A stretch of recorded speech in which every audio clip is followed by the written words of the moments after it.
There are a few different types of aphasias. We can think of umbrella terms, fluent aphasia and non-fluent aphasia. And then underneath those, there are a few different breakdowns within. So fluent aphasias are characterized by relatively fluent output. And sometimes that output makes sense, and it can range all the way to the more severe where the output makes no sense. The individual is finding words and stringing words together, but they don't really make any sense, they don't connect, and the listener has a really hard time understanding them. So fluent aphasia is characterized by fluent output.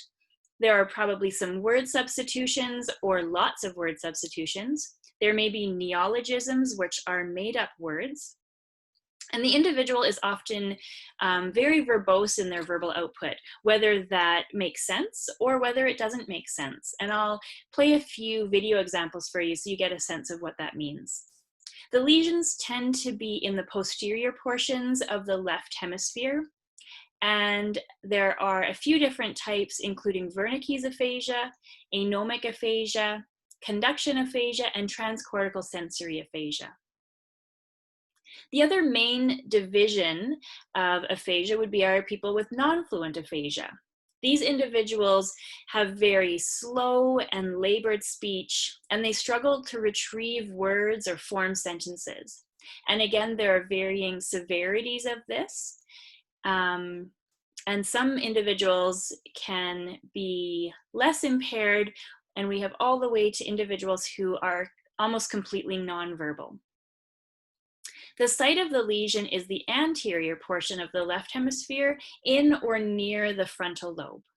And the types are Broca's aphasia, global aphasia, and transcortical motor aphasia.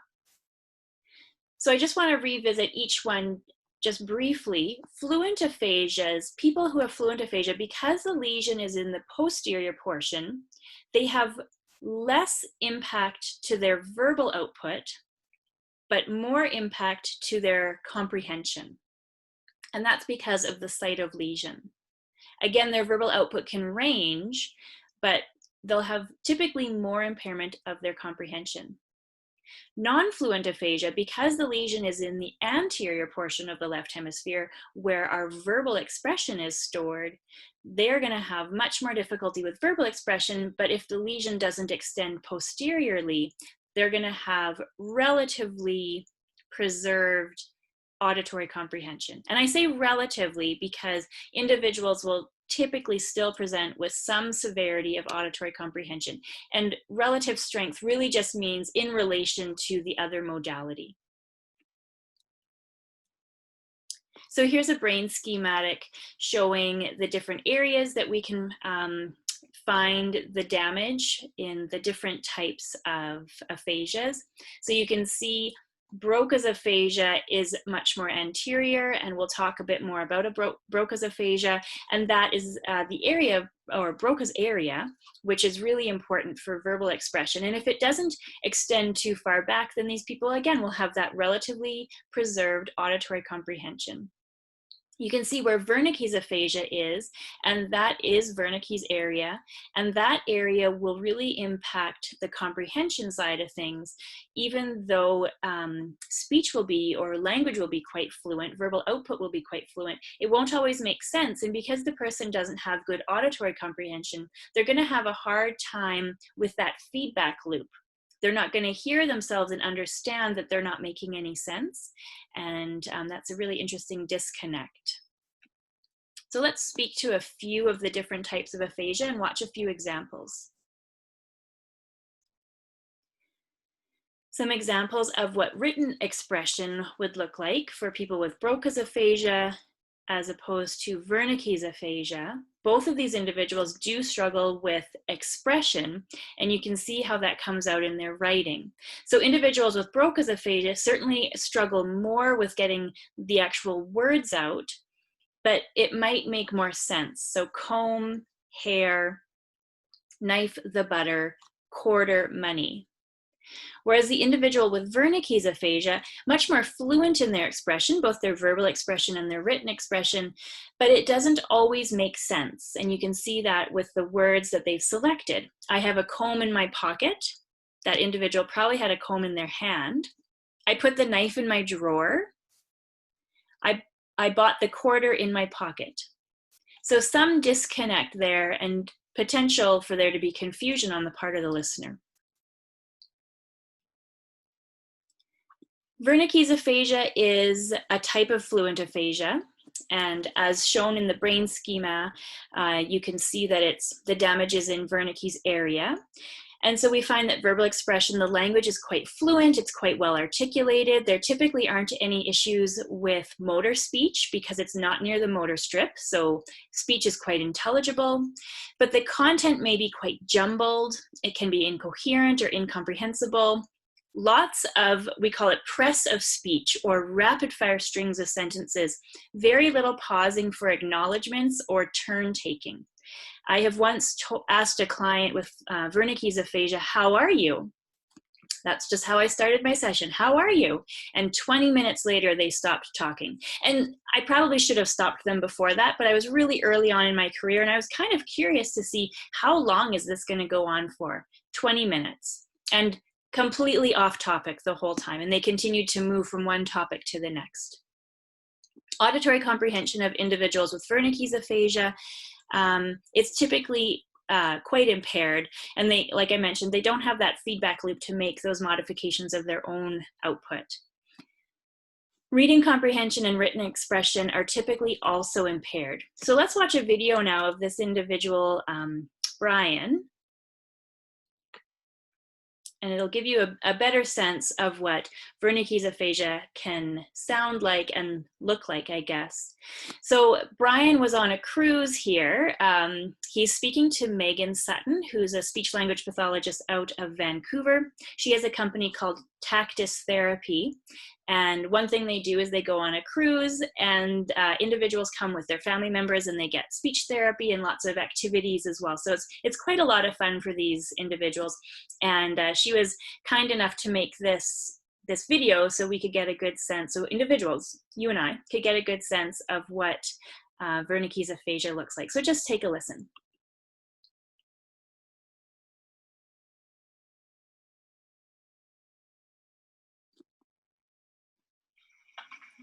Hi, Byron. How are you? I'm happy. Are you pretty? You look good. What are you doing today? We stayed with the water over here at the moment and talk with the people for them over there. They're diving for them at the moment. They'll save in the moment. He'll have water very soon for him. With luck for him. So we're on a cruise and we're about to We will store it right here and they'll save their hands right there for them. And what were we just doing with the iPad? Right at the moment, they don't show a darn thing. The iPad that we were doing. Like here? I'd like my change for me and change hands for me. With Happy. I would talk with Donna sometimes. We're out with them. Other people are working with them. I'm very happy with them. Good. This girl was fairly good and happy. And I play golf and hit other trees. We play out with the hands. We save a lot of hands on hold for us, other hands. I don't know what you get, but I talk with a lot of hand for him. Sometime. Am I talk of any more to say? All right. Thank you very much. Thank you very much. I appreciate it, and I hope the world lasts for you. Thank you. It's been a pleasure. Bye-bye. Have a good day. All right. So you can see that that's a really good example of Wernicke's aphasia, where he really struggles with understanding what she's asking him. I mean, at one point she's asking him about an iPad and he turns to look out the window and is trying to talk about potentially something happening outside. And he has that press of speech where he keeps talking even when she wants to interject and to take her turn. And a very clear example of very fluent speech or very fluent language. The verbal output is there, but it doesn't always make sense. There were a few neologisms where he used a made-up word, but mostly real words strung together, not making much sense. Another type of fluent aphasia is anomic aphasia, and that's really on the opposite end of the spectrum. It's quite mild, and most of the aspects are most of the challenges really are just with word finding. These individuals often don't have very much disturbance in any other language modalities. It's just with finding the words. Because their challenges, like their verbal expression is still relatively preserved, they fall under the fluent aphasia category. And I'll just play a little bit here of Larry, and you'll get a sense of he's pretty good at getting his words out. I was here a couple months ago, and I came back for some more testing. So a little bit of pausing, a little bit of thinking about what his next words might be. In his assessment, when he was confronted with having to find words, that was a little bit more challenging for him. But overall, his spontaneous speech, his conversational speech, he does relatively well, and he's relatively fluent. We'll talk about Broca's aphasia now, which is a type of non-fluent aphasia. It's quite a common type of non-fluent aphasia. And again, non-fluent aphasia is when it's more challenging to get those words out. So word retrieval is typically quite slow and labored. It is quite close to the motor strip. So individuals who have Broca's aphasia may also have a motor speech disorder, especially a motor speech disorder called apraxia of speech. Clients will often report that they know the word, but they can't get it out. And as I mentioned, it can be accompanied by some intelligibility issues because of motor challenges. So there could be some articulation and phonological errors. And oftentimes their sentences are quite short and agrammatic. So they don't have all the markers of the grammar. It's easier for them to find nouns than for them to find verbs and articles. Auditory comprehension is a relative strength, typically still impaired, but it's better than verbal expression. And they will typically also have challenges with their reading comprehension and written expression. So let's take a listen now. This is again Megan talking to one of her clients on the cruise.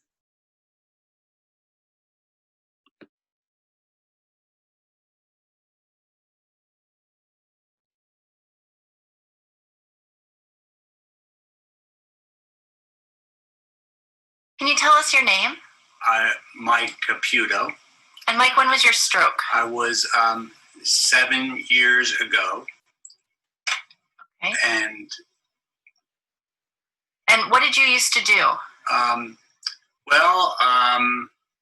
Worked Autodesk, seven sales and worldwide, and very good.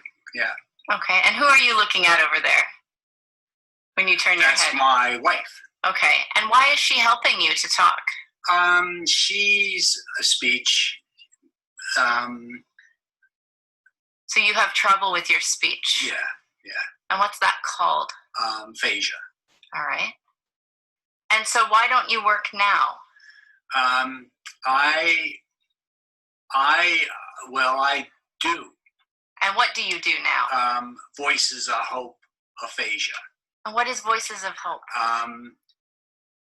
Peterburg, and Dr. Hinckley, and myself,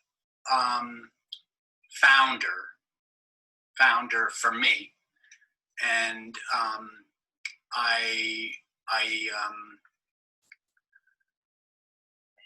members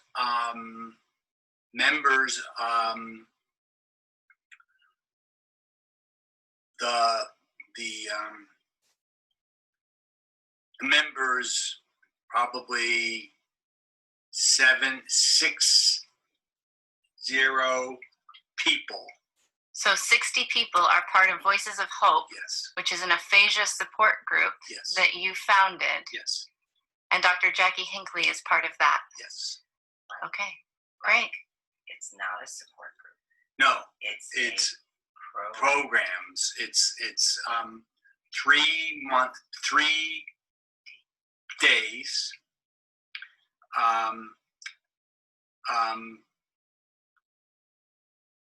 Monday, Wednesday, Friday, and and they laugh and talked. Music here, just beautiful. It's, you know. Great. Yeah. Can you tell me, what does it feel like to have aphasia? It's hard. It's well, it's speech. It's like words that don't understand. Brain is good, you know, but it's speech like I don't know. It's like words. Yuck. Okay. Yeah. All right. Thank you so much. Good. Bye-bye. Bye-bye. So you can see there with Mike, his speech or his language output is so much different than somebody who has Wernicke's aphasia. He really has to think a lot about the words he wants to say. He's very aware when he doesn't get the right word or when he's about to say it incorrectly. You can even see him groping his mouth into different positions, which is more of a motor issue, but he is aware that it's not in the right position before he actually says it, so he changes that up. And it's quite laborious for him to find what he wants to say. But you could hear on the side, his wife was actually supporting him by saying the first sound of the word. And so he was then able to use that cue to say the word. He understood all the questions that Megan was asking him. He was on topic. He was able to turn take with her and have a nice conversation, even though his language is impaired. And as you heard, Mike is one of the founders of Voices of Hope for Aphasia. And many people who have non-fluent types of aphasia can go on to do some really wonderful things. Yeah, they've got pretty good awareness, and if they're motivated, they and have a good support system, they can really do some wonderful things. Another type of aphasia is non-fluent aphasia, and I wanted to show you this one because it again is on the opposite extreme of Broca's aphasia under the non-fluent type. So global aphasia would be a profound language impairment in all those language modalities. There's often little to no verbal output, or the output is limited to very few words. Sometimes they're stereotypical utterances, which means it's the same thing over and over and over again. I have a client who can only say we, and she says that over and over, but has various intonation patterns, and she uses gestures, and she can write a little bit to support what she's trying to say, but her mouth, the only thing that is produced verbally is we. She doesn't have global aphasia, obviously, because she can write and use gestures. Individuals who have global aphasia are very profoundly impaired in all their language modalities, and even thinking to use a gesture or pointing to a picture, that requires a level of abstract language that they don't have. So let's watch a video here so you get a sense of what global aphasia looks like.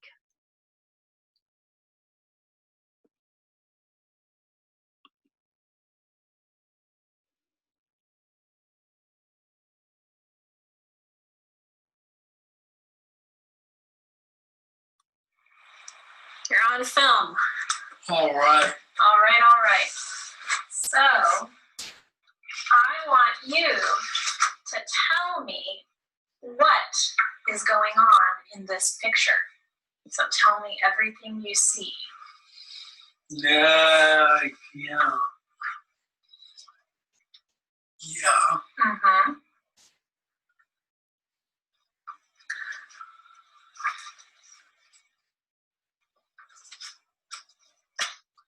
Yes, I know. All right.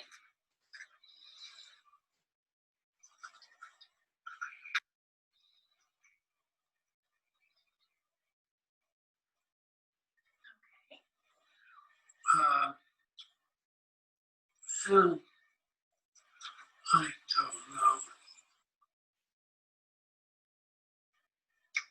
Mm-hmm.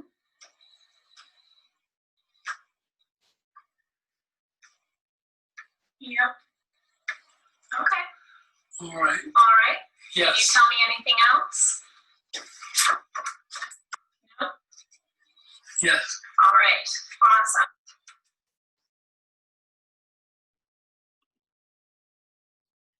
Okay, so that's a pretty good example of global aphasia where he really struggled with getting any words out. I think that he had some good comprehension. It appeared he knew what the task was supposed to be. So he may be progressing out of a global aphasia into a different type of non-fluent aphasia, which actually happens. Individuals will progress through the fluent type or non-fluent type sometimes from a more severe to a less severe as they recover.